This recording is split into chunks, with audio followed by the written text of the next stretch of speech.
Hello. Hello. नमस्कार दोस्तों, मैं सुनील यादव आपके अपने इस स्काई गुरुकुल के प्लेटफॉर्म पे आप सब लोगों का स्वागत करता हूं और उम्मीद करता हूं कि काफ़ी बेहतर होंगे और आप अपने परीक्षा की तैयारी काफ़ी बेहतर तरीके से कर रहे होंगे। क्लास 10 के बच्चों की जो साइंस की सीरीज चल रही है, उसी के तहत आज मैं आपके सामने चैप्टर नंबर 9 लेके आया हूँ, जिसका नाम है प्रकाश, परावर्तन तथा अपवर्तन।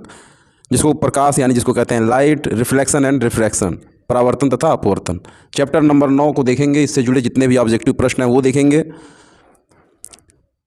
9 तक जो आपके 8 चैप्टर हैं उनकी वीडियो मैं प्रोवाइड करा चुका हूँ। प्लेलिस्ट में क्रम से आपको वो मिल जाएगा। अगर अभी तक आपने उसको नहीं देखा है तो आप सीधा प्लेलिस्ट में जाइए और उसको जाके देख सकते हैं। प्रश्न के साथ उत्तर भी दिया हुआ है, इसीलिए थोड़ा सा फास्ट करने का काम किया हूँ, ताकि कम समय में जितना ज़्यादा प्रश्न आपको प्रोवाइड करा सकूँ, क्योंकि इससे ज़्यादा प्रश्न तो आपकी किताबों में दिया है जी। तो जो किताब वाले प्रश्न हैं उसको तो आप शुरू से पढ़ते आ रहे हैं, लेकिन उसकी वीडियो मैं इसके बाद आखिरी में करवाऊँगा। उसमें आपके उत्तर नहीं होंगे, चारों ऑप्शनों में से मुझसे फास्ट अगर रिवीजन करना होगा तो मुझसे फास्ट आपको उत्तर उसमें चुनना होगा। उत्तर उसमें बोलूँगा, इसमें उत्तर आपके सामने ही नज़र आएगा। चैप्टर नंबर 9 देख रहे होंगे यहाँ पे। बहुविकल्पीय प्रश्न जो आपका दिया है प्रकाश से संबंधित, परावर्तन और अपवर्तन, refraction and reflection. Chapter number 9, तो इसमें आपका उत्तर दिया रहेगा तो थोड़ा सा फास्ट ही बोलने का काम करूँगा, क्योंकि जब नहीं देता तो थोड़ा सा समय लगता सोचने में, तो उसके अनुसार आप भी चुन सकते हैं। लेकिन जब उत्तर है तो टाइम बेकार करने में कोई मतलब नहीं है। जो आपकी राजीव क्वेश्चन बैंक है उसी से जुड़ा हुआ ये आपका सारा प्रश्न है।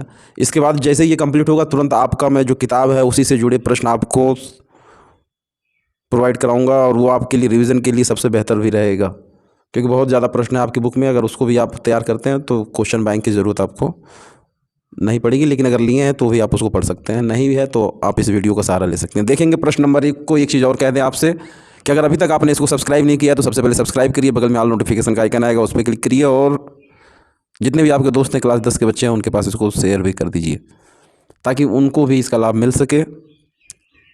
और आपके पास जो अपना नोट्स है, बार बार कहता हूँ कि वो आपके लिए हमेशा बेस्ट था, बेस्ट है और बेस्ट ही रहेगा। उससे सर्वश्रेष्ठ कोई भी नोट्स नहीं है। तो पहले तो आप उसको जमकर पढ़िएगा, उसके बाद क्वेश्चन बैंक हुआ, जो भी है आपके पास मॉडल पेपर है उसको करिएगा, और इस वीडियो को भी आप रिवीजन के तौर पे ही लीजिएगा जी। रिवीजन का मतलब कि कम समय में जितना ज़्यादा आप नज़र से अपने गुजारते जाएँ। पढ़ाई के लिए तो पूरा टाइम दिया है आपने, पूरे महीने का महीना दिया है। अब ये आपके पास सिर्फ रिवीजन के लिए समय बचा हुआ है, उसी के तहत देखेंगे। पहला प्रश्न है, किसी वस्तु का अवतल दर्पण स्पीड थोड़ी थोड़ी फास्ट लग रही होगी तो उसको आप बढ़ा भी सकते हैं, और ज़्यादा लग रही होगी तो उसको आप घटा भी सकते हैं। चलिए देखेंगे यहाँ पे प्रश्न नंबर 1 को। किसी वस्तु का अवतल दर्पण द्वारा बना प्रतिबिंब आभासी, सीधा एवं वस्तु से बड़ा बनता है, वस्तु की स्थिति क्या होनी चाहिए? किसी वस्तु का अवतल दर्पण द्वारा बना प्रतिबिंब आभासी, सीधा एवं वस्तु से बड़ा बनता है, वस्तु की स्थिति क्या होनी चाहिए जी? मुख्य फोकस तथा वक्रता केंद्र के बीच, वक्रता केंद्र पर, या वक्रता केंद्र के परे, या फिर दर्पण के ध्रुव तथा मुख्य फोकस के बीच। पहला प्रश्न है आपका, किसी वस्तु का अवतल दर्पण द्वारा बना प्रतिबिंब आभासी, सीधा एवं वस्तु से बड़ा बनता है, तो वस्तु की स्थिति क्या होनी चाहिए? तो उत्तर जाएगा इसका डी के साथ, यानी कि दर्पण के ध्रुव तथा मुख्य फोकस के बीच स्थित होनी चाहिए कौन सी वस्तु आपकी, जिसका प्रतिबिंब आभासी, सीधा एवं वस्तु से बड़ा बनता है। किसके द्वारा? तो अवतल दर्पण के द्वारा। प्रश्न नंबर 1 उत्तर जाएगा डी के साथ। दूसरे प्रश्न की बात करेंगे कि किसी वस्तु का अवतल दर्पण द्वारा वास्तविक तथा प्रवर्धित प्रतिबिंब प्राप्त करने के लिए वस्तु की स्थिति होनी चाहिए, कैसी होनी चाहिए जी? किसी वस्तु का अवतल दर्पण द्वारा वास्तविक तथा प्रवर्धित प्रतिबिंब प्राप्त करने के लिए वस्तु की स्थिति होनी चाहिए, कैसी होनी चाहिए? वक्रता केंद्र सी पर, फोकस एफ तथा वक्रता केंद्र सी पर, सी के बीच, दर्पण के ध्रुव पर, या दर्पण के ध्रुव पी तथा फोकस एफ के बीच में। तो इसका उत्तर जाएगा, वो जाएगा आपका बी के साथ। किसी वस्तु का अवतल दर्पण द्वारा वास्तविक तथा प्रवर्धित प्रतिबिंब प्राप्त करने के लिए वस्तु की स्थिति आपकी फोकस तथा वक्रता केंद्र के बीच होनी चाहिए। बी ऑप्शन सही हो जाएगा। देखेंगे प्रश्न नंबर 3 को। प्रकाश के परावर्तन के नियम सदैव सत्य होते हैं। प्रकाश के परावर्तन के नियम सदैव सत्य होते हैं। केवल अवतल दर्पण के लिए, केवल उत्तल दर्पण के लिए, केवल समतल दर्पण के लिए, या इनमें से सभी के लिए? तो उत्तर जाएगा इसका डी के साथ। प्रकाश के परावर्तन के नियम सदैव सत्य होते हैं किनके किनके लिए जी? अवतल दर्पण के लिए भी, केवल उत्तल दर्पण के लिए, और केवल समतल दर्पण के लिए। तो तीनों के लिए उत्तर जाएगा यहाँ पे डी के साथ, इनमें से सभी। देखेंगे प्रश्न नंबर 4 को। प्रश्न नंबर 4, एक प्रकाश किरण अवतल दर्पण के वक्रता केंद्र से होते हुए दर्पण के पृष्ठ पर आपतित होती है, परावर्तन कोण का मान क्या होगा? एक प्रकाश किरण अवतल दर्पण के वक्रता केंद्र से होते हुए दर्पण के पृष्ठ पर आपतित होती है, परावर्तन कोण का मान क्या होगा? 60, 90, 0 या 120 डिग्री। तो उत्तर जाएगा इसका सी के साथ। एक प्रकाश किरण अवतल दर्पण के वक्रता केंद्र से होते हुए दर्पण के पृष्ठ पर आपतित होती है, तो जो परावर्तन कोण है उसका मान आपका 0 डिग्री होगा। ऑप्शन नंबर सी सही। देखेंगे प्रश्न नंबर 5 को।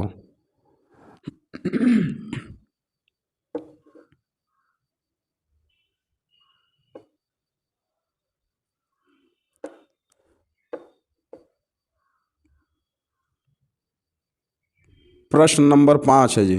प्रश्न नंबर 5 है आपका कि किसी अवतल दर्पण द्वारा वस्तु के आकार के बराबर वास्तविक तथा उल्टा प्रतिबिंब बनता है, तो वस्तु की स्थिति होगी फोकस पर, फोकस तथा वक्रता केंद्र के बीच, वक्रता केंद्र पर, या फिर वक्रता केंद्र के आगे। किसी अवतल दर्पण द्वारा वस्तु के आकार के बराबर वास्तविक तथा उल्टा प्रतिबिंब बनता है, तो वस्तु की स्थिति क्या होगी? कहाँ होगी? फोकस पर होगी, फोकस तथा वक्रता केंद्र के बीच होगी, वक्रता केंद्र पर होगी, या फिर वक्रता केंद्र के आगे। उत्तर जाएगा इसका सी के साथ, यानी कि किसी अवतल दर्पण द्वारा वस्तु के आकार के बराबर वास्तविक तथा उल्टा प्रतिबिंब बनता है, तो जो वस्तु की स्थिति होगी आपकी वो होगी वक्रता केंद्र पर। ऑप्शन नंबर सी सही। देखेंगे प्रश्न नंबर 6 को जी। प्रश्न नंबर 6, निम्न में से किस दर्पण का दृष्टि क्षेत्र अधिकतम होता है? निम्न में से किस दर्पण का दृष्टि क्षेत्र अधिकतम होता है? उत्तल दर्पण, समतल दर्पण, अवतल दर्पण, या इनमें से कोई नहीं? उत्तर जाएगा इसका ए के साथ। उत्तल दर्पण का दृष्टि क्षेत्र अधिकतम होता है। ऑप्शन नंबर ए सही हो जाएगा आपका। देखेंगे प्रश्न नंबर 7 को। किसी शब्दकोश में पाए गए छोटे अक्षरों को पढ़ते समय आप निम्न में से कौन सा लेंस पसंद करेंगे? किसी शब्दकोश में पाए गए छोटे अक्षरों को पढ़ते समय आप कौन सा लेंस पसंद करेंगे? छोटे अक्षरों को पढ़ते समय कौन सा लेंस पसंद करेंगे? तो उत्तर जाएगा इसका सी के साथ, यानी कि 5 सेंटीमीटर फोकस, 5 सेंटीमीटर फोकस दूरी का उत्तल लेंस हम पसंद करेंगे छोटे अक्षरों को पढ़ने के लिए। 5 सेंटीमीटर फोकस दूरी का उत्तल लेंस। ऑप्शन नंबर सी सही। बात करेंगे प्रश्न नंबर 8 की। प्रश्न नंबर 8,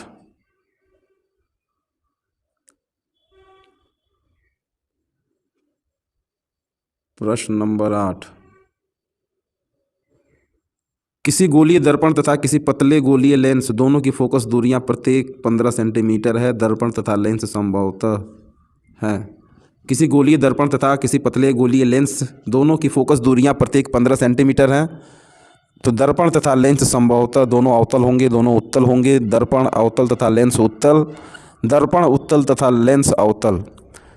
किसी गोलीय दर्पण तथा किसी पतले गोलीय लेंस दोनों की फोकस दूरियां प्रत्येक 15 सेंटीमीटर है, तो दर्पण तथा लेंस संभवतः दोनों अवतल होंगे, दोनों उत्तल होंगे। दर्पण अवतल तथा लेंस उत्तल, या दर्पण उत्तल तथा लेंस अवतल। तो उत्तर जाएगा इसका ए के साथ। दोनों आपके क्या होंगे? अवतल होंगे। ऑप्शन नंबर ए सही हो जाएगा। देखेंगे प्रश्न नंबर 9 को जी। प्रश्न नंबर 9,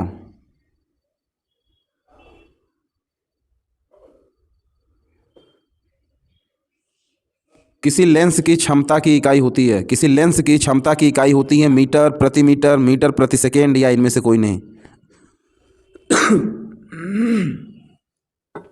किसी लेंस की क्षमता की इकाई पूछ रहा आपसे कि कितनी होती है? मीटर प्रति मीटर, मीटर प्रति सेकेंड, या इनमें से कोई नहीं? तो उत्तर जाएगा बी के साथ। किसी लेंस की क्षमता की इकाई होती है आपकी प्रति मीटर। बी ऑप्शन सही। लेंस की क्षमता की जो इकाई होती है आपकी प्रति मीटर। बी ऑप्शन सही। देखेंगे प्रश्न नंबर 10 को।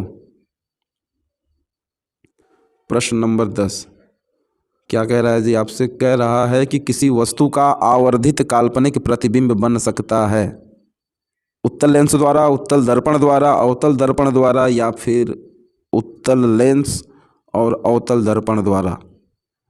किसी वस्तु का आवर्धित काल्पनिक प्रतिबिंब पूछा है आपसे कि बन सकता है किसके द्वारा? उत्तल लेंस से, उत्तल दर्पण से, अवतल दर्पण से, या फिर ए और सी, यानी कि उत्तल लेंस और अवतल दर्पण। उत्तर जाएगा इसका डी के साथ। उत्तल लेंस और अवतल दर्पण द्वारा किसी वस्तु का आवर्धित काल्पनिक प्रतिबिंब बन सकता है। यहाँ पे ऑप्शन नंबर डी आपका सही हो जाएगा। बात करेंगे यहाँ पे प्रश्न नंबर 11 के।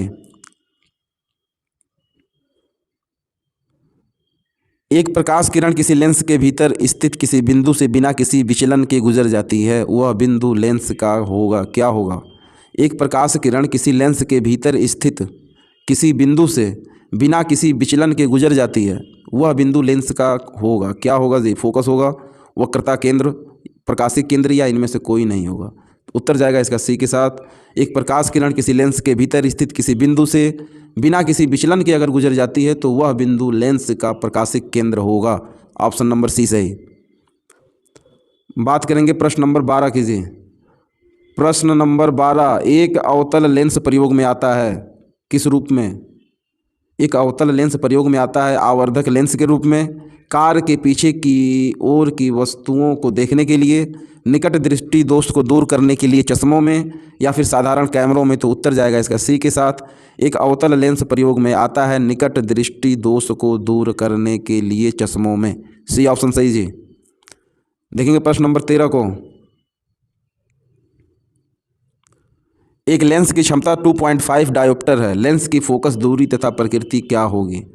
एक लेंस की क्षमता 2.5 डायोप्टर है, तो लेंस की फोकस दूरी पूछ रहा है और उसकी प्रकृति को पूछ रहा है। 40 सेंटीमीटर होगी फोकस की दूरी, और अवतल, या फिर 40 सेंटीमीटर साथ में उत्तल, या फिर 4 सेंटीमीटर अवतल या 4 सेंटीमीटर उत्तल। तो उत्तर जाएगा इसका ए के साथ। एक लेंस की क्षमता 2.5 डायोप्टर है, तो लेंस की फोकस दूरी आपकी 40 सेंटीमीटर तथा प्रकृति उसकी क्या है? अवतल। ए ऑप्शन सही हो जाएगा यहाँ पे आपका। देखेंगे प्रश्न नंबर 14 को।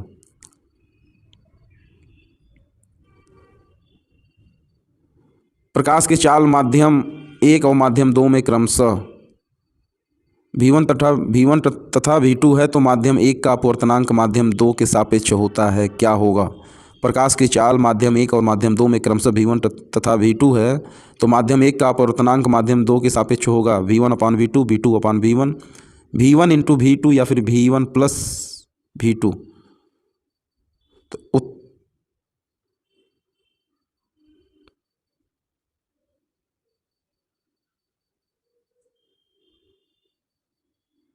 उत्तर जाएगा इसका बी के साथ, यानी कि V2/V1। ये आपका होगा क्या? माध्यम 1 का अपवर्तनांक माध्यम 2 के सापेक्ष। माध्यम 1 का अपवर्तनांक माध्यम 2 के सापेक्ष, माध्यम 1 का अपवर्तनांक माध्यम 2 के सापेक्ष V2/V1। ऑप्शन नंबर बी आपका सही हो जाएगा। देखेंगे प्रश्न नंबर 15 को।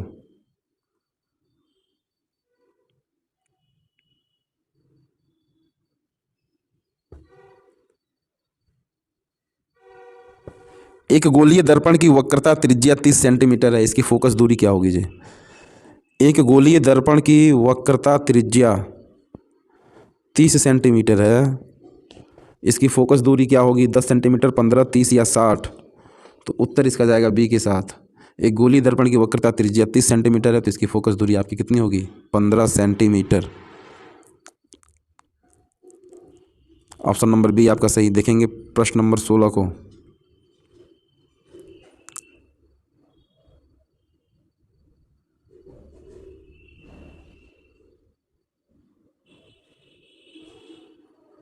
आभासी, सीधा तथा आवर्धित प्रतिबिंब प्राप्त करने के लिए वस्तु को उत्तल लेंस के सामने रखना होगा। आभासी, सीधा तथा आवर्धित प्रतिबिंब प्राप्त करने के लिए वस्तु को उत्तल लेंस के सामने रखना होगा। लेंस के मुख्य फोकस पर, फोकस दूरी से दोगुनी दूरी पर, अनंत पर, या लेंस के प्रकाशिक केंद्र तथा प्रथम मुख्य फोकस के बीच पर। तो इसका उत्तर जाएगा आपका, वो जाएगा डी के साथ, यानी कि आभासी, सीधा तथा आवर्धित प्रतिबिंब प्राप्त करने के लिए वस्तु को उत्तल लेंस के सामने रखना होगा, लेंस के प्रकाशिक केंद्र तथा प्रथम मुख्य फोकस के बीच में। तो उत्तर हो जाएगा इसका डी, ऑप्शन नंबर डी सही। देखेंगे प्रश्न नंबर 17 को। प्रश्न नंबर 17 है जी। एक वस्तु अवतल दर्पण के फोकस पर रखी है तो प्रतिबिंब बनेगा। एक वस्तु अवतल दर्पण के फोकस पर रखी है तो प्रतिबिंब बनेगा वक्रता केंद्र पर, दर्पण के पीछे, अनंत पर, या दर्पण के ध्रुव पर। कहाँ बनेगा? एक वस्तु अवतल दर्पण के फोकस पर रखी है तो प्रतिबिंब बनेगा जी वक्रता केंद्र पर बनेगा, दर्पण के पीछे अनंत पर या दर्पण के ध्रुव पर, तो उत्तर जाएगा सी के साथ। एक वस्तु अवतल दर्पण के फोकस पर रखी गई है तो उसका प्रतिबिंब अनंत पर बनेगा, सी ऑप्शन सही। 18वें की बात करेंगे तो 18 नंबर का प्रश्न है आपका कि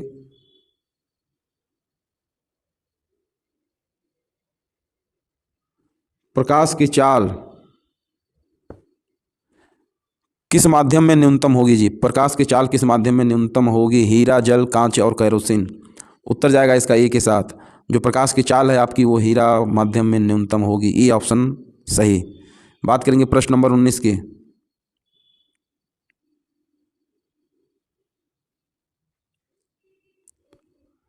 बीस सेंटीमीटर फोकस दूरी के एक उत्तल दर्पण के सामने 20 सेंटीमीटर दूर रखी वस्तु का प्रतिबिंब बनेगा। 20 सेंटीमीटर फोकस दूरी के एक उत्तल दर्पण के सामने 20 सेंटीमीटर दूर रखी वस्तु का प्रतिबिंब बनेगा। दर्पण के पीछे 10 सेंटीमीटर की दूरी पर, दर्पण के सामने 10 सेंटीमीटर की दूरी पर, अनंत पर या इनमें से कोई नहीं, तो उत्तर जाएगा इसका ए के साथ। 20 सेंटीमीटर फोकस दूरी के एक उत्तल दर्पण के सामने 20 सेंटीमीटर दूर रखी वस्तु का प्रतिबिंब दर्पण के पीछे 10 सेंटीमीटर की दूरी पर बनेगा जी। ए ऑप्शन सही हो जाएगा 19 का। देखेंगे प्रश्न नंबर 20 को। प्रश्न नंबर 20 है आपका मुख्य फोकस दूरी का मात्रक होता है। मुख्य फोकस दूरी का मात्रक होता है जी, क्या होता है? मीटर, मीटर स्क्वायर, प्रति मीटर या इनमें से कोई नहीं, तो उत्तर जाएगा ए के साथ। मुख्य फोकस दूरी का मात्रक होता है आपका मीटर, ऑप्शन नंबर ए सही। देखेंगे प्रश्न नंबर 21 को। प्रश्न नंबर 21 जी,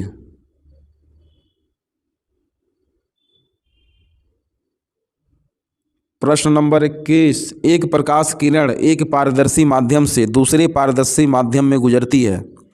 एक प्रकाश किरण एक पारदर्शी माध्यम से दूसरे पारदर्शी माध्यम में गुजरती है।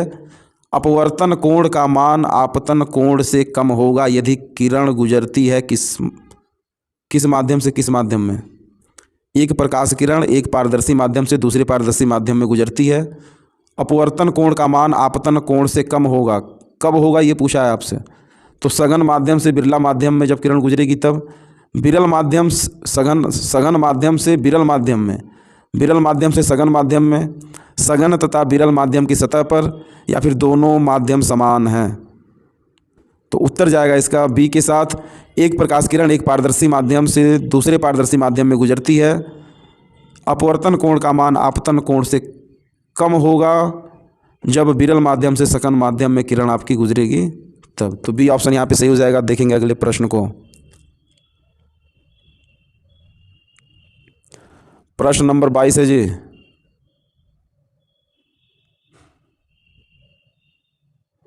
प्रश्न नंबर 22। एक दर्पण किसी वस्तु का सदैव सीधा प्रतिबिंब बनाता है। एक दर्पण किसी वस्तु का सदैव सीधा प्रतिबिंब बनाता है तो दर्पण कैसा है? समतल है, उत्तल है, अवतल है या समतल या उत्तल है? तो उत्तर जाएगा इसका बी के साथ।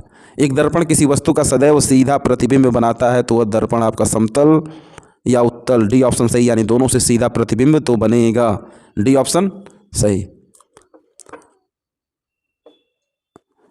देखेंगे प्रश्न नंबर 23 को जी। वक्रता त्रिज्या का मात्रक है। वक्रता त्रिज्या का मात्रक है मीटर, सेंटीमीटर, मिलीमीटर या ये सभी, तो उत्तर जाएगा इसका डी के साथ।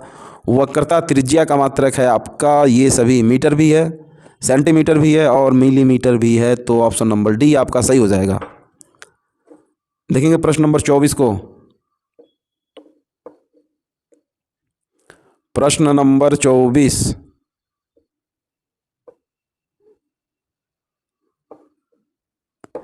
एक प्रकाश किरण एक पारदर्शी माध्यम से दूसरे पारदर्शी माध्यम में गुजरती है। अपवर्तन कोण का मान आपतन कोण से अधिक होगा यदि गुजरती है किस माध्यम में, ये पूछा आपसे। इसी का अभी जस्ट एक पहले प्रश्न था कि एक माध्यम से एक दूसरे पारदर्शी माध्यम में गुजर रही है किरण, मान आपतन कोण से कम होगा तो किरण कहाँ गुजरेगी। यहाँ पे पूछा है कि अधिक होगा यदि किरण कहाँ गुजरती है, तो सघन माध्यम से विरल माध्यम में, विरल माध्यम से सघन माध्यम में, सघन तथा विरल माध्यम की सतह पर या दोनों माध्यम समान है, तो उत्तर जाएगा ए के साथ। एक प्रकाश किरण एक पारदर्शी माध्यम से दूसरे पारदर्शी माध्यम में गुजरती है।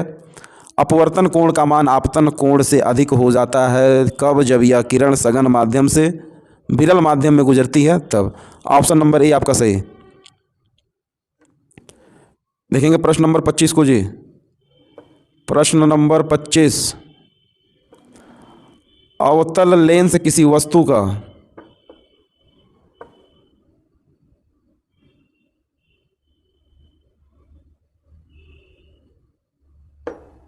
अवतल लेंस किसी वस्तु का प्रतिबिंब बनाता है तो वह प्रतिबिंब कैसा होता है जी? सीधा, वास्तविक, आवर्धित, सीधा, आभासी और छोटा, उल्टा, वास्तविक और छोटा, या फिर उल्टा, आभासी और आवर्धित।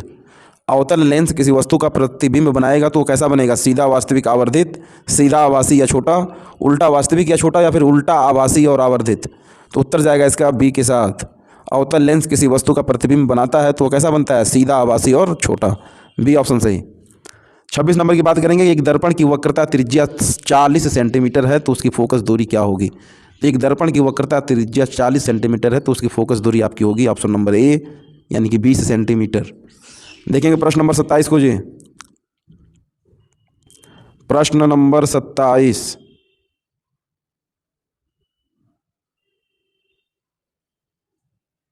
प्रश्न नंबर 27, एक दर्पण के सामने रखी वस्तु का प्रतिबिंब आभासी, सीधा तथा आवर्धित होता है तो दर्पण कैसा होना चाहिए? सेम यही प्रश्न अभी थोड़ी देर पहले पूछा था। एक दर्पण के सामने रखी वस्तु का प्रतिबिंब आभासी, सीधा तथा आवर्धित है तो दर्पण कैसा होगा जी? अवतल, उत्तल, समतल या इनमें से कोई नहीं। तो उत्तर जाएगा इसका ए के साथ। एक दर्पण के सामने रखी वस्तु का प्रतिबिंब अगर आभासी, सीधा तथा आवर्धित है तो वह दर्पण आपका कैसा होगा? अवतल होगा। ये ऑप्शन सही। 8वें की बात करेंगे कि एक उत्तल दर्पण की फोकस दूरी 20 सेंटीमीटर तो इसकी वक्रता त्रिज्या क्या होगी? उत्तल दर्पण की फोकस दूरी 20 सेंटीमीटर है तो इसकी वक्रता त्रिज्या क्या होगी? तो सीधा डबल हो जाएगी क्या? 40। इसके ऊपर पूछा था कि इसकी वक्रता त्रिज्या 40 है तो इसकी फोकस दूरी क्या होगी? तो आपका 20। सेम उसी प्रश्न को घुमा के पूछ रहा है, ये चीज़ आप ध्यान रखिएगा। प्रश्न नंबर 28 उत्तर जाएगा सी के साथ, ऑप्शन नंबर सी। बात करेंगे प्रश्न नंबर 29 की। एक लेंस से 0.2 मीटर दूरी पर रखी वस्तु के आभासी प्रतिबिंब का आवर्धन 0.5 है तो यह लेंस होगा 0.1 मीटर फोकस दूरी का अवतल लेंस, या लेंस होगा 0.2 मीटर फोकस दूरी का अवतल लेंस, या लेंस होगा 0.1 मीटर फोकस दूरी का उत्तल लेंस, या फिर यह लेंस होगा 0.2 मीटर फोकस दूरी का उत्तल लेंस। एक लेंस से 0.2 मीटर दूरी पर रखी वस्तु के आभासी प्रतिबिंब का आवर्धन 0.5 है तो यह लेंस होगा आपका 0.1 मीटर फोकस दूरी का अवतल लेंस, 0.2 मीटर फोकस दूरी का अवतल लेंस, या फिर 0.1 मीटर फोकस दूरी का उत्तल लेंस, या फिर 0.2 मीटर फोकस दूरी का उत्तल लेंस। तो उत्तर जाएगा बी के साथ। एक लेंस से 0.2 मीटर दूरी पर रखी वस्तु के आभासी प्रतिबिंब का आवर्धन 0.5 है तो यह लेंस आपका 0.2 मीटर फोकस दूरी का अवतल लेंस होगा। बी ऑप्शन सही। देखेंगे प्रश्न नंबर 30 को जी।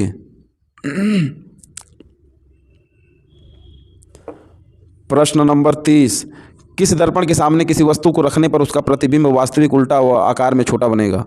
किस दर्पण के सामने किसी वस्तु को रखने पर उसका प्रतिबिंब वास्तविक, उल्टा व आकार में छोटा बनेगा जी? किस दर्पण के सामने पूछा है आपसे, किस दर्पण के सामने किसी वस्तु को रखने पर उसका प्रतिबिंब वास्तविक, उल्टा व आकार में छोटा बनेगा? उत्तल का, अवतल का, समतल का, या इनमें से कोई नहीं? तो उत्तर जाएगा इसका बी के साथ। अवतल दर्पण के सामने अगर किसी वस्तु को रखते हैं तो उसका प्रतिबिंब आपका वास्तविक, उल्टा और आकार में छोटा बनेगा। बी ऑप्शन सही। 31वें की बात करेंगे। 31वें की प्रश्न नंबर 31, एक लेंस के सामने रखी वस्तु का प्रतिबिंब उसी लेंस से वस्तु की अपेक्षा 3 गुनी दूरी पर बनता है। प्रतिबिंब का आवर्धन पूछ रहा है आपसे। एक लेंस के सामने रखी वस्तु का प्रतिबिंब उसी लेंस से वस्तु की अपेक्षा 3 गुनी दूरी पर बनता है तो प्रतिबिंब का आवर्धन क्या हो जाएगा? उत्तर जाएगा सी के साथ, ऑप्शन नंबर 3, और उत्तर भी आपका 3। एक लेंस के सामने कोई वस्तु रख रहे हैं तो उसका जो प्रतिबिंब है उसी लेंस से वस्तु की अपेक्षा 3 गुनी दूरी पर बनता है। तो एक लेंस से एक वस्तु की दूरी मानिए कि 1 मीटर की है तो उसके अनुसार 3 गुना यानी कि, तो उसका आवर्धन आपसे पूछा है तो उत्तर इसका हो जाएगा आपका ऑप्शन नंबर सी यानी कि 3। एक लेंस के सामने रखी वस्तु का प्रतिबिंब उसी लेंस से वस्तु के पीछे 3 गुनी दूरी पर बनता है, तो प्रतिबिंब का आवर्धन पूछा है। Option number C. 32 की बात करेंगे कि एक अवतल लेंस की फोकस दूरी, देखिए अगर थोड़ा सा स्पीड ज़्यादा लग रहा होगा तो घटा भी सकते हैं जी, कम लग रहा होगा तो स्पीड बढ़ा भी सकते हैं। कम समय में जितना ज़्यादा प्रश्न दे सकूँ कोशिश कर रहा हूँ, ज़्यादा जल्दी जल्दी नहीं, क्योंकि साइंस के प्रश्न है। एक अवतल लेंस की फोकस दूरी 5 मीटर है, तो इसकी क्षमता क्या होगी? एक अवतल लेंस की फोकस दूरी 5 मीटर है, तो इसकी क्षमता पूछा आपसे, उत्तर जाएगा इसका बी के साथ -0.2। देखेंगे प्रश्न नंबर 33 को। प्रश्न नंबर 33,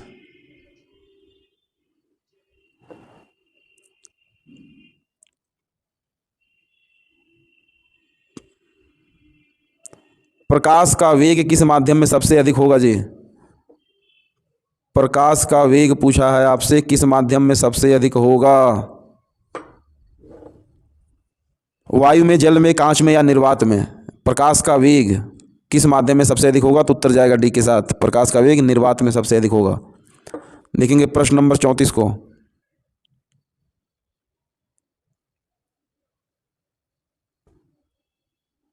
प्रश्न नंबर 34,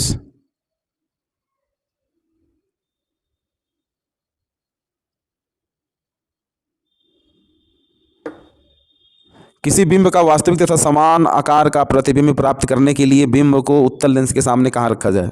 किसी बिंब का वास्तविक तथा समान आकार का प्रतिबिंब प्राप्त करने के लिए बिंब को उत्तल लेंस के सामने कहाँ रखा जाए? लेंस के मुख्य फोकस पर, फोकस दूरी की दोगुनी दूरी पर, या फिर अनंत पर, या लेंस के प्रकाशिक केंद्र तथा मुख्य फोकस के बीच में?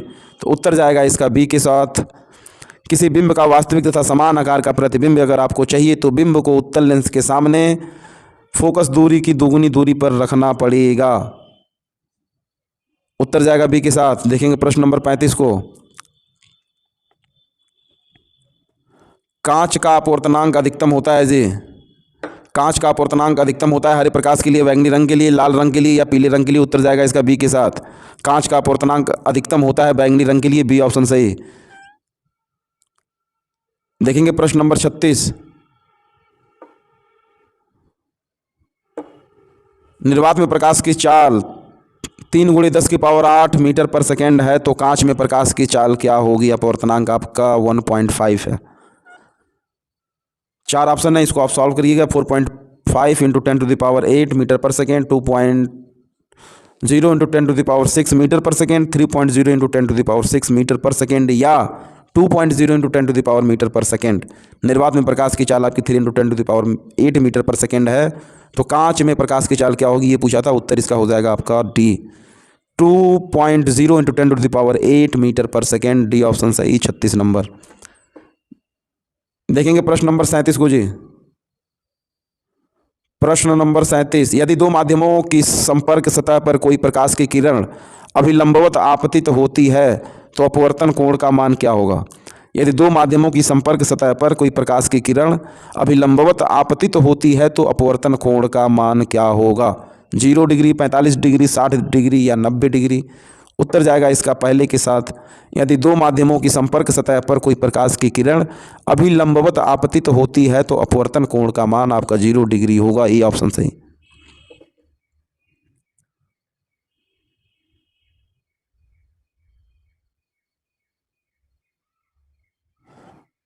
देखेंगे प्रश्न नंबर 38 को जी। प्रश्न नंबर 38 है आपका कि एक लेंस की क्षमता 5 है तो इसकी फोकस दूरी पूछा है आपसे। +50 सेंटीमीटर, -50 सेंटीमीटर, +20 सेंटीमीटर या -20 सेंटीमीटर? तो इसका उत्तर जो जाएगा वो आपका जाएगा सी के साथ, यानी कि +20 सेंटीमीटर।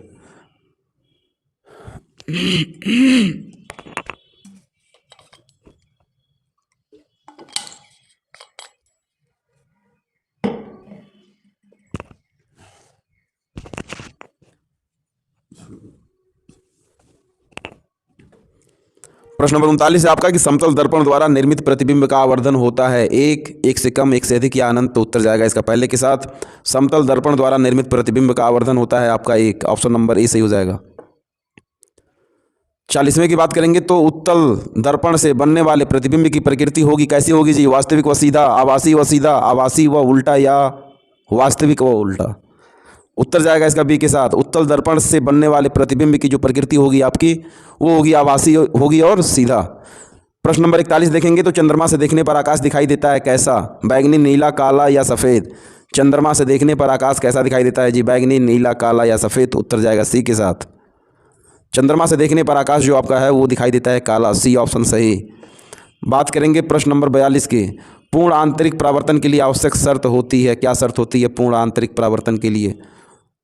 प्रश्न कटा हुआ है उत्तर से जी, उत्तर अलग है प्रश्न अलग है, तो थोड़ा सा देख लीजिएगा एक बार और। पूर्ण आंतरिक परावर्तन के लिए आवश्यक शर्त पूछा है आपसे। पूर्ण आंतरिक परावर्तन, पूर्ण आंतरिक परावर्तन के लिए शर्त पूछा है। प्रकाश किरण विरल माध्यम से सघन माध्यम में जाए, प्रकाश किरण सघन माध्यम से विरल माध्यम में जाए, या आपतन कोण का मान क्रांतिक कोण से कम हो, या आपतन कोण का मान क्रांतिक कोण के बराबर हो। इसका उत्तर जाएगा बी के साथ। प्रकाश किरण सघन माध्यम से विरल माध्यम में जाए, बी ऑप्शन सही।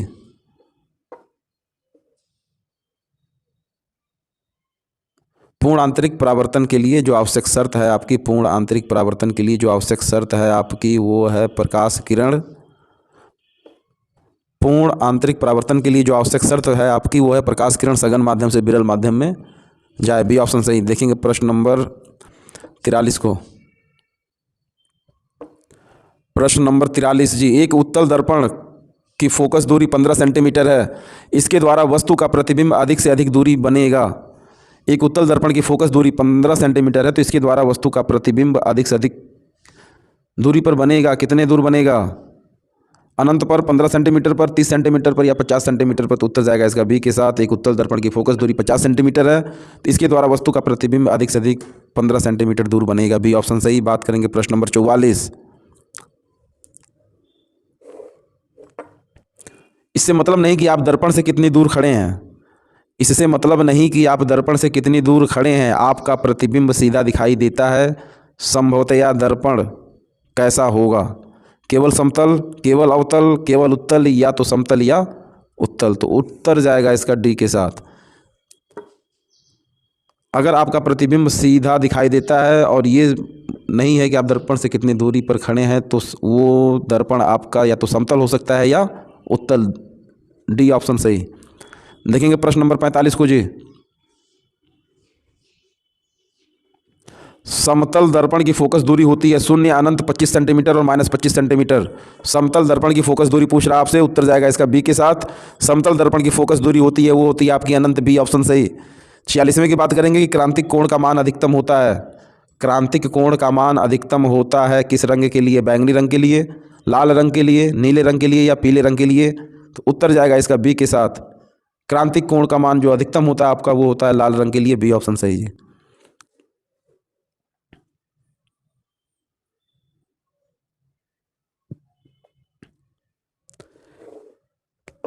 किसी गोलीय दर्पण की फोकस दूरी तथा वक्रता त्रिज्या में संबंध होता है। F=R, F=1/2R, या 2F=R, या F=R/2। डी ऑप्शन है आपका कि F=2R। तो किसी गोलीय दर्पण की फोकस दूरी तथा वक्रता त्रिज्या में जो संबंध होता है वो होता है आपका ऑप्शन नंबर सी, यानी 2F=R, या कह सकते हैं कि F=R/2। ऑप्शन नंबर सी सही हो जाएगा। देखेंगे प्रश्न नंबर 48 को जी। प्रश्न नंबर 48। एक उत्तल लेंस की क्षमता दो डायोप्टर है। एक उत्तल लेंस की क्षमता 2 डायोप्टर है, इसकी फोकस दूरी कितनी होगी? 20 सेंटीमीटर, 50 सेंटीमीटर, 40 सेंटीमीटर, या 100 सेंटीमीटर? तो उत्तर जाएगा इसका बी के साथ। एक उत्तल लेंस की क्षमता 2 डायोप्टर है, तो इसकी फोकस दूरी आपकी हो जाएगी 50 सेंटीमीटर, बी ऑप्शन सही जी। देखेंगे प्रश्न नंबर 49 को। वायु में प्रकाश की चाल 3 × 10⁸ मीटर पर सेकेंड है, जबकि किसी पदार्थ में प्रकाश की चाल 1.5 × 10⁸ मीटर पर सेकेंड है, तो पदार्थ का अपवर्तनांक क्या होगा? 3, 5, 0.5 या फिर 2? वायु में प्रकाश की चाल 3 × 10⁸ मीटर पर सेकेंड है, जबकि किसी पदार्थ में प्रकाश की चाल 1.5 × 10⁸ मीटर पर सेकेंड है, तो पदार्थ का अपवर्तनांक क्या होगा जी? 3, 5, 0.5 या फिर 2? उत्तर जाएगा इसका डी के साथ। वायु में प्रकाश की चाल 3 × 10⁸ मीटर पर सेकेंड है, जबकि किसी पदार्थ में प्रकाश की चाल 1.5 × 10⁸ मीटर पर सेकंड है तो पदार्थ का अपवर्तनांक आपका हो जाएगा 2। देखेंगे प्रश्न नंबर 50 को।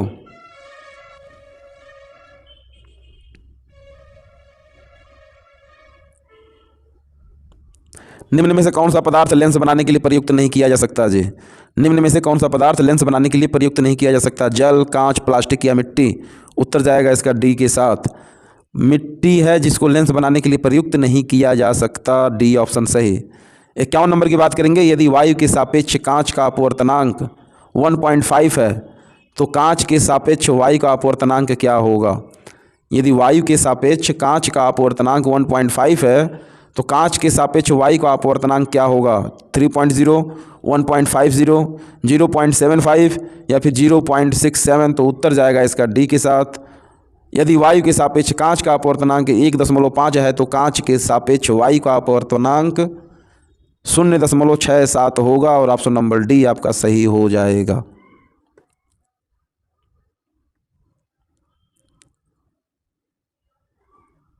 प्रश्न नंबर 52 और 3 प्रश्न है जी। प्रश्न नंबर 52, यदि आपतन कोण 42 डिग्री तथा अपवर्तन कोण 30 डिग्री हो तो अपवर्तित किरण विचलित होती है। यदि आपतन कोण 42 डिग्री तथा अपवर्तन कोण 30 डिग्री हो तो अपवर्तित किरण विचलित होती है। 42 डिग्री, 72 डिग्री, 1.4 डिग्री या फिर साइन 42 डिग्री बटे साइन 30 डिग्री? तो उत्तर इसका होगा आपका ए के साथ। यदि आपतन कोण 42 तथा अपवर्तन कोण 30 हो तो अपवर्तित किरण विचलित होगी आपकी, वो होगी 12 डिग्री पर। ऑप्शन नंबर ए सही हो जाएगा। देखेंगे 53 नंबर का प्रश्न है आपका कि अवतल दर्पण की वक्रता त्रिज्या 15 सेंटीमीटर है तो इसकी फोकस दूरी क्या होगी जी? अवतल दर्पण की वक्रता त्रिज्या 15 सेंटीमीटर है तो इसकी फोकस दूरी क्या होगी? -15 सेंटीमीटर होगी, -7.5 सेंटीमीटर होगी, +30 सेंटीमीटर होगी या +7.5 सेंटीमीटर? उत्तर जाएगा इसका बी के साथ। अवतल दर्पण की वक्रता त्रिज्या अगर 15 सेंटीमीटर है तो इसकी फोकस दूरी आपकी होगी -7.5 सेंटीमीटर, बी ऑप्शन सही। प्रश्न नंबर 54 और इस चैप्टर का ये आखिरी प्रश्न है जी। प्रश्न नंबर 54, यदि कोई वस्तु एक उत्तल लेंस के सामने 2f दूरी पर रखी है तो लेंस से उसके प्रतिबिंब की दूरी क्या होगी? यदि कोई वस्तु एक उत्तल लेंस के सामने 2f दूरी पर रखी गई है तो लेंस से उसके प्रतिबिंब की दूरी क्या होगी? ये पूछा आपसे। f, 2f, अनंत या 2f तथा अनंत के बीच? तो उत्तर जाएगा बी के साथ। यदि कोई वस्तु एक उत्तल लेंस के सामने 2f दूरी पर रखी गई है तो लेंस से उसके प्रतिबिंब की दूरी आपकी 2f होगी, बी ऑप्शन आपका सही हो जाएगा। तो इस तरीके से टोटल चैप्टर आपका ये कंप्लीट हुआ। 54 प्रश्न थे इसमें, हमने इसको कंप्लीट किया। बाकी इसके बचे हुए चैप्टर हैं ये आपको मिलेगा अगली वीडियो में। चैप्टर नंबर 9 था आपका ये प्रकाश परावर्तन तथा अपवर्तन जी, लाइट रिफ्लेक्शन तथा लाइफ रिफ्लेक्शन एंड रिफ्रैक्शन, प्रकाश परावर्तन तथा अपवर्तन, चैप्टर नंबर 9 इकाई 3 आपका। इसके बाद देखेंगे चैप्टर नंबर 10, 11, 12। बाकी इससे पहले की जो वीडियो है वो आपकी प्लेलिस्ट में लगी हुई है। 8 चैप्टर तक के सभी वीडियो आपकी प्लेलिस्ट में लगी है। अगर अभी तक उसको आपने नहीं देखा है तो सीधा जाके देखिए। और साथ ही साथ अगर अभी तक आपने सब्सक्राइब नहीं किया है तो इसको भी थोड़ा सा कर दीजिए जी। ना कोई चार्ज है, ना कोई पैसा आपसे लग रहा है, सिर्फ एक अंगूठे को ले जाना है और वहाँ पे क्लिक करना है। बगल में ऑल नोटिफिकेशन का आइकन आएगा, उस पर क्लिक करिएगा ताकि जो भी वीडियो अपलोड हो आपको नोटिफिकेशन के माध्यम से मिलती रहे। 22 फरवरी तक आपको वीडियो मिलती रहेगी 1-2 इसलिए कि इससे पहले आप अपना नोट्स भी प्रिपेयर करें, उसको भी रिवीजन के तौर पर भी उसको पलटते रहिएगा। कोई भी सीरीज़ हो उसको आप जम के पढ़िएगा, आपका नोट्स बेहतर है। सबसे पहले तो आप उसको पढ़िएगा क्योंकि वो सबसे बेहतर होता है, आपने उसको अपने हाथों से बनाया है। बाकी रही ये वीडियो तो इसको आप रिवीजन के तौर पे ले सकते हैं। ये आपकी राजीव बैंक क्वेश्चन बैंक की सीरीज़ है, इसमें जितने प्रश्न दिए हैं उसका उत्तर भी दिया हुआ है जी। इसीलिए ज़्यादा टाइम मैं दे नहीं रहा हूँ, लगातार उसको कम समय में जितना प्रश्न आपकी नज़र के सामने से गुजार दूँ। बाकी इसके बाद जो वीडियो दूंगा वो आपकी किताब से ही प्रश्न होंगे जी, उसमें उत्तर आपका नहीं छपा होगा, सिर्फ प्रश्न होंगे, 4 ऑप्शन होंगे, उसमें आपको थोड़ा सा टाइम मिलेगा, उसको आप रिवीजन के तौर पे जरूर देखिएगा। लेकिन इसके कंप्लीट होने के बाद अगर टाइम मिलता है तब उसको चलिए देखेंगे इसके बाद चैप्टर नंबर 10 को, लेकिन वो अगली वीडियो में। तब तक आप बने रहिए स्काई गुरुकुल के प्लेटफॉर्म पर। मैं फिर मिलता हूँ आपसे अगली वीडियो में अगले चैप्टर के साथ और कुछ नए प्रश्नों